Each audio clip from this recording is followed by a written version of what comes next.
নমস্কার, green take গাইডে সকলকে স্বাগত। চলছে গ্রীষ্মের দাবদাহ। এপ্রিল মাসের শুরু, অথচ যে পরিমাণ গরম বা রোদের তাপ বেড়েছে, তাতে মানুষের সঙ্গে সঙ্গে গাছপালাগুলো অস্থির হয়ে পড়েছে। গরমে নানা রকম অসুবিধার মধ্যে যে মেন অসুবিধাগুলো হয় গাছের, সেই অসুবিধাগুলোর মধ্যে আছে গাছের পাতা পুড়ে যাওয়া, গাছ ঝিমিয়ে যাওয়া, এমনকি গাছের ফুল ফল ঝরে যাওয়া এবং গাছ মরে যাওয়া। তো এই ধরনের দাবদাহ থেকে গাছকে কি করে বাঁচাবেন বা গাছকে কি করে রক্ষা করবেন, সেই নিয়ে বিস্তারিত আলোচনা করব আজকের ভিডিওতে। পুরো ভিডিওটি দেখতে থাকুন, তাহলে অতি সহজেই আপনারা এই গরমের হাত থেকে আপনাদের প্রিয় গাছগুলিকে বাঁচাতে পারবেন।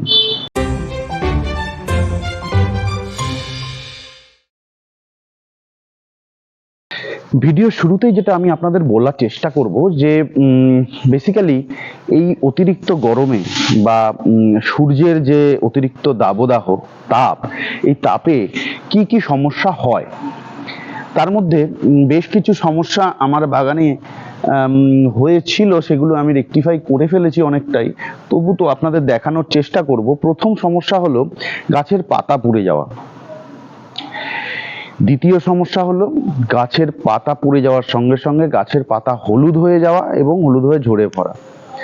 গাছে থাকা ফল বা ফলের কুশি বিনা কারণেই ঝরে পড়বে, গাছ ঝিমিয়ে পড়বে এবং সঠিক পরিচর্যা না পেলে গাছ মারাও পড়তে পারে। তো এই সবগুলোই হয়ে থাকে অতিরিক্ত রোদের কারণে বা তাপের কারণে। এবার এই প্রবলেমগুলোর প্র্যাকটিক্যালিটি আমি আপনাদের দেখিয়ে দিই। দেখুন, আম গাছ, এই আম গাছের পাতাটি মাঝখান থেকে কেমন পুড়ে পুড়ে উঠেছে। যখন গাছের পাতা রোদের কারণে পড়ে, অনেক কারণেই গাছের পাতা পড়ে, কিন্তু রোদের কারণে যখন পড়ে, অতিরিক্ত তাপের কারণে যখন পড়ে, তার কোনো নির্দিষ্ট প্যাটার্ন হয় না। অর্থাৎ গাছের পাতা কোনা দিয়েই পড়বে বা মাথার দিক থেকেই পড়বে, এরকম কোনো প্যাটার্ন হয় না। হ্যাপাজেটলি ওরা যেখানে তাপ সহ্য করতে পারবে না সেই জায়গাটি পুড়ে যাবে। এটি একটি আম গাছের পাতা পোড়ার, তাপের কারণে পাতা পোড়ার কাজ দেখালাম। আবার এই পাতাটিকে দেখুন, এই পাতাটি অগ্রভাগ থেকে পোড়া শুরু হয়েছে। এই যে আমার হাতে ভেঙে অংশটি চলে এলো, অগ্রভাগ থেকে এই আম গাছের পাতা পোড়া শুরু হয়েছে। আবার এই পাতাটি যদি আমি দেখাই, তাহলে দেখুন এই পাতাটি পোড়া শুরু হয়েছে শেষের দিক থেকে, কিছুটা মাঝখানে, আবার কিছুটা মাথার অংশে। তো এভাবেই গাছের পাতা কোনো প্যাটার্ন মেনটেন না করেই পুড়তে পারে। তার সাথে কি হতে পারে, তার সাথে আরেকটি যেটা আমি আপনাদের বলেছি, যে গাছের পাতা হলুদ হয়ে যায়। যেমন এই লেবু গাছের পাতা, এটা ইন্ডিয়ান মৌসুম্বি। আমি যদি আজকে সকালেই এই গাছের কিছু হলুদ পাতা আমি মাটিতে ছিঁড়ে ফেলেছি, কিন্তু তার সঙ্গে চেষ্টা করব দেখানোর। আপনি দেখুন, এই পাতাটি অলরেডি হলুদ হওয়া শুরু করেছে মাথার দিক, ঠিক আছে? এই পাতাটিও হলুদ হয়ে পড়ে যাবে। আজকে সকালে বেশ কিছু পাতা হলুদ হয়েছিল, যেগুলো আমি ফেলে দিয়েছি। এই যে এই একটি পাতা আমি ফেলে দিয়েছি, আরেকটি পাতা, এটা অবশ্য অন্য কারণে পড়েছে। তো হলুদ হয়ে যাওয়ার কারণে এই পাতা, যেমন এই পাতাটি আমি আপনাদের দেখালাম হলুদ হচ্ছে, এই আরেকটি পাতাও হলুদ হওয়া শুরু হয়েছে, এই পাতাগুলি সবই হলুদ হয়ে যাচ্ছে। তো এইভাবে গাছের পাতা হলুদ হয়ে পুড়ে যাবে। এই যে দেখুন, এই পাতাটি আমি এইমাত্রই নিলাম, এই পাতাটি কেমন হলুদ হয়ে মুড়ে নষ্ট হয়ে গেছে। এই পাতাটি কিন্তু বয়সের কারণে পড়েনি, হ্যাপাজার্টলি এটা গরমের কারণে মাঝখান থেকে হলদেটে ভাব এসে পুড়ে পুড়ে নষ্ট হয়ে গেছে। এটিও রোদের কারণে। এবং তার সঙ্গে যেটি হবে, দেখুন এই যে ফল ঝরে যাচ্ছে, অর্থাৎ আমার এখান থেকে এই যে ইন্ডিয়ান মৌসুম্বির গাছের ছোট্ট ফলটি হালকা হলুদ হয়ে তাপের কারণে গাছ থেকে ঝরে গিয়েছে। আরও যদি আমি আপনাদের দেখানোর চেষ্টা করি, দেখুন এই যে আমার পেয়ারা গাছ, এটা হচ্ছে এলাহাবাদ সুরখা। তো এই পেয়ারা গাছের পাতা দেখুন, এই যে সাইড থেকে পোড়া শুরু হয়েছে এবং হলুদ হওয়া শুরু হয়েছে। এই পাতাটিও অলরেডি হলুদ হওয়া শুরু হয়েছে। আবার রেড ডায়মন্ড দেখুন কিভাবে হলুদ হওয়া শুরু হয়েছে পাতা, এখানেও মাঝখান থেকে পাতাটি হলুদ হওয়া শুরু হয়েছে, এই পাতাটি তো হলুদ হয়েই গেছে। তো তো এভাবে পাতা হলুদ হয়ে যাবে, ফল ঝরে পড়বে। এই যে দেখুন, বিনা কারণে আমার সুইট লেমন গাছটি থেকে একটি ছোট্ট সুইট লেমন এই যে ঝরে পড়েছে টবের মধ্যে, এবং এগুলো সবই হচ্ছে অতিরিক্ত গরমের কারণে। তাহলে আমরা দেখতে পেলাম যে গরমের কারণে কিভাবে পাতা পোড়া, পাতা হলুদ হয়ে যাওয়া এবং ফল ঝরে পড়া শুরু হয়েছে। এতক্ষণ সমস্যা নিয়ে কথা বললাম, এবার বলবো এর থেকে কিভাবে আমরা সমাধান পেতে পারি। সমাধান নাম্বার 1, দেখুন যে সমাধানগুলি আমি বলবো এই সমাধানের মধ্যে হতে পারে কিছু সমাধান আপনাদের পক্ষে করা সম্ভব না, কিছু সমাধান আপনাদের পক্ষে করা সম্ভব। সমাধানগুলি বলার শেষে আমি বলে দেবো কোন সমাধানগুলি আপনাদের অবশ্যই করতে হবে, কোন সমাধানগুলি আপনাদের পক্ষে সম্ভব হলে করবেন অথবা করবেন না। অপশন নাম্বার 1, আপনাদের টবের গাছগুলিকে যদি তারা ছাদ বাগানের গাছ হয়, অর্থাৎ তারা ছাদে থাকে বা মাটি নিনায় সিমেন্টের মেঝের ওপর রাখানো আছে, সেই টবের গাছগুলিকে মাটি থেকে কিছুটা ওপরে কোনো একটি স্ট্যান্ড বা ইটের ওপরে গাছটিকে রাখবেন। যেমন আমি আমার বেশ কিছু গাছকে মেঝে থেকে কিছু স্ট্যান্ডের মাধ্যমে ওপরে রেখেছি, মেঝের ওপরে রেখেছি। দেখুন,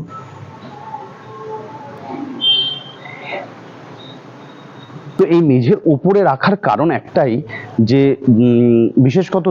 বিশেষত দুপুর বেলায় যখন তাপ পেয়ে আপনার ছাদের মেঝেটি অতিরিক্ত উত্তপ্ত হয়ে যাবে এবং তার ডাইরেক্ট কানেকশানে সংস্পর্শে যদি আপনার টব থাকে, টবটিও গরম হয়ে যাবে এবং টবের মাটিও গরম হয়ে যাবে। এই অতিরিক্ত গরম টবের মাটিকে যখন গরম করবে, সেই গরমটা ট্রান্সফার হবে আপনার গাছের শিকড়ে, সেক্ষেত্রে শিকড় আস্তে আস্তে মরে গিয়ে গাছ আস্তে আস্তে নষ্ট হয়ে যাওয়ার উপক্রম তৈরি হবে, গাছ ঝিমিয়ে পড়বে, আপনারা বুঝতে পারবেন না, তারপরে ধীরে ধীরে পাতা পোড়া, পাতা শুকিয়ে যাওয়ার সমস্যা তৈরি হবে। সুতরাং চেষ্টা করবেন গাছের টব যেখানে ডাইরেক্টলি মেঝের সঙ্গে অর্থাৎ সিমেন্টের মেঝের মধ্যে রয়েছে থেকে কিছুটা ওপরে কোনো স্ট্যান্ডের মাধ্যমে বসাতে। 2 নম্বর, যদি সম্ভব হয়, এটি আমি বলেই দিলাম, 2 নম্বর অপশানটি আপনারা যদি আর্থিকভাবে সম্ভব হয় করবেন, না হলে করবেন না, সেটা হচ্ছে গ্রিন নেট টানানো। আপনারা জানেন এখন গ্রিন নেটের প্রচুর ব্যবহার রয়েছে, অর্গানিক চাষের ক্ষেত্রে ওই গ্রিন নেটের ইউজ হয়, এছাড়া গরমকালে তো গ্রিন নেটের প্রচুর ব্যবহার। এবার গ্রিন নেট আপনার বাগানের সাইজ অনুযায়ী গ্রিন নেট আপনারা ব্যবহার করবেন, যদি সম্ভব হয় আপনাদের পক্ষে গ্রিন নেট ব্যবহার করা। এবার যদি কারোর কাছে গ্রিন নেট না থাকে, বাড়ির চাদর বা পুরনো চাদর বা বিছানার চাদর ধরনের কাপড় আপনারা উপরে টানিয়ে দিতে পারেন, যাতে গাছগুলি একটি ছায়া পায়।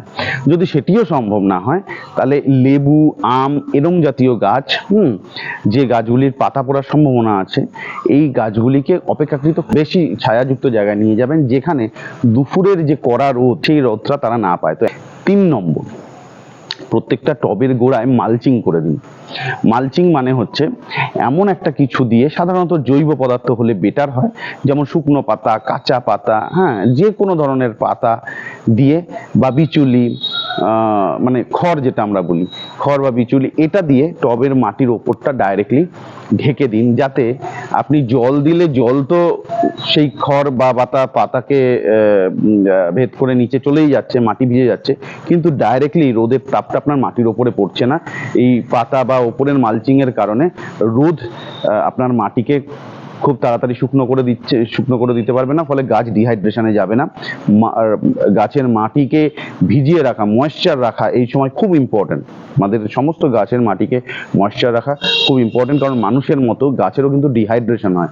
মালচিং করলে কি হবে, গাছের মাটি বা টবের যে মাটিটা, সেই মাটিটা কম এভাপোরেট হবে, অর্থাৎ বাষ্পীভূত, যে অতিরিক্ত গরমে মাটির মধ্যে থাকা জল বাষ্পীভূত হয়ে যায়, ফলে বাষ্পীভূত হয়ে গেলে কি হবে, টবের মাটি অতিরিক্ত শুকনো হয়ে গেলে গাছ স্ট্রেসে চলে যায়, ডিহাইড্রেশন হয়ে যায় গাছের, গাছ সেখান থেকে মারাও যেতে পারে।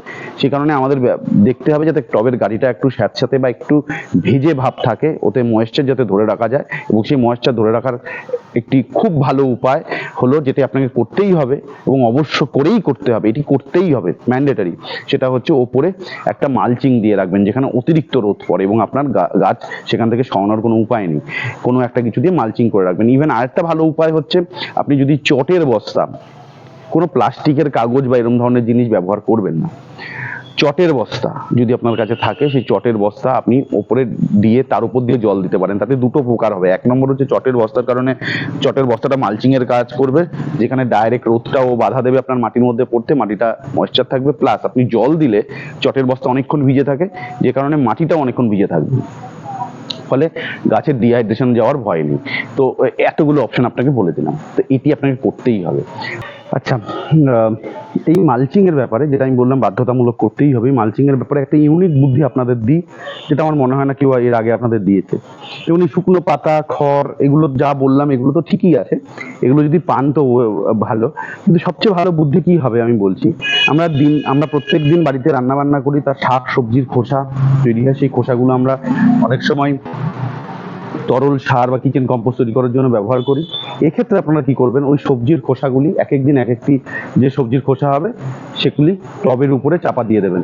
তাহলে আপনার মালচিং এর কাজও হয়ে গেল, একই সঙ্গে এই টবের এই সবজির খোসাগুলি ধীরে ধীরে পচে ওর মধ্যেই তরল লিকুইড সার তৈরি করবে, যেটা আপনার গাছের গ্রোথের ক্ষেত্রে কাজে লাগবে। তাহলে অর্থাৎ আপনার কোনো খরচ হলো না, জোগাড় করার কিছু নেই, আপনার হাতের কাছে রোজ যেটা ওয়েস্টেজ হচ্ছিল যে জিনিসটা, সেই জিনিসটা দিয়ে আপনি মালচিংও করে ফেলতে পারলেন, প্লাস গাছের আবার পুষ্টিকর খাদ্যও দিলেন, এবং সেটা ভেরি স্লো রিলিজ। এবার আপনার তর্কের খাতিরে বলতে পারেন, এই আপনি বললেন যে কোনো মিশ্র জৈব সার দেবেন না, আবার বলছেন যে সবজির খোসা দিয়ে দিতে, তাহলে আপনি তো কন্ট্রাডিক্টরি কথা বলছেন। না, কন্ট্রাডিক্টরি কথা বলছি না। তার কারণ হচ্ছে, আপনি যখন এই সবজির খোসাটা দিলেন, এই সবজির খোসাটা অ্যাকচুয়ালি রোদে শুকোবে, সেই শুকিয়ে এবং জলে ভিজবে, তো এই যে ভিজে পচার দিকে যাবে এবং তার সঙ্গে একই সঙ্গে রোদে শুকিয়ে শুকনো হতে থাকবে, এই প্রসেসটা হতে এবং ডিকম্পোজ হতে ওর মিনিমাম 2 থেকে আড়াই মাস সময় লাগবে।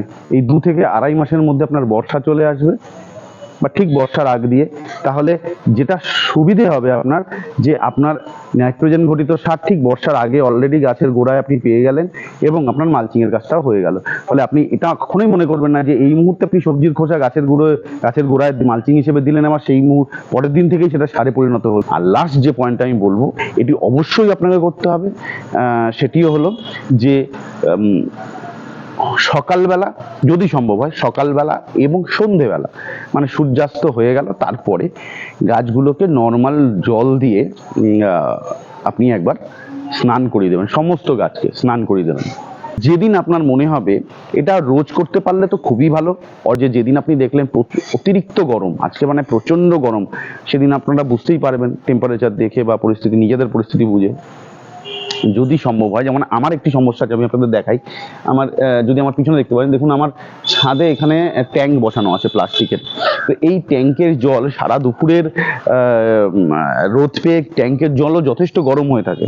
তো আমার ক্ষেত্রে আমি যেটা দেখি, যেহেতু ট্যাঙ্কের জলটা গরম থাকে, আমি কি করি, ওই মোটামুটি নর্মালাইজ হওয়ার আগেও যদি ওর মধ্যে এক বালতি জলের মধ্যে মোটামুটি 1 মুঠ বরফ যদি ফেলে দিই, জলটা বেশ নর্মালের থেকে একটু ঠান্ডা ঠান্ডা ব্যাপার চলে আসে, যেটা একদম প্রথম বৃষ্টি পড়লে যে বৃষ্টির জলটা গায়ে লাগলে যেরকম বেশ ঠান্ডা লাগে, ঠিক ওরকম একটা টেম্পারেচার চলে আসে। আমি তাতে দেখেছি, এটা আমার নিজের এক্সপিরিয়েন্স, আপনারা করে দেখতে পারেন, একটু ঠান্ডা জল, অতিরিক্ত ঠান্ডা নয়, যদি গাছে বিকেলবেলা স্প্রে করেন, গাছগুলো একেবারে মানে মনে হবে শীতকালের মতো তরতাজা হয়ে গেছে।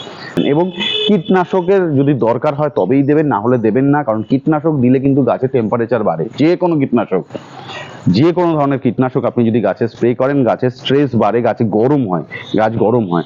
তো আপনাকে করতেই হবে, যে ক্ষেত্রে আপনার গাছে হয়তো পোকা বা মাকড়ের আক্রমণ হয়েছে, সেক্ষেত্রে আমি বলবো নর্মাল ডোজের থেকে কম ডোজে আপনি স্প্রে করুন। দরকার হলে আপনি মাল্টিপল টাইম স্প্রে করুন, সপ্তাহে একবারের জায়গায় সপ্তাহে 3 বার স্প্রে করুন, কিন্তু যে ডোজ দেওয়া আছে তার হাফ ডোজ দিন। এই জিনিসগুলো যদি আপনি অ্যাভয়েড করতে পারেন এবং মেনটেন করতে পারেন যে কাজগুলো বললাম, সেক্ষেত্রে আমার মনে হয় এই গরম থেকে আমরা গাছগুলোকে ভালো রাখতে পারবো। যদি ভিডিও ভালো লাগে, মনে হয় এই কথাগুলো আপনার ক্ষেত্রে মূল্যবান তথ্য দিতে পারলো, সেক্ষেত্রে আমার ভিডিওটিকে লাইক করবেন, সকলের মধ্যে শেয়ার করে দেবেন, এবং আমার চ্যানেলটির সঙ্গে থাকবেন। ধন্যবাদ।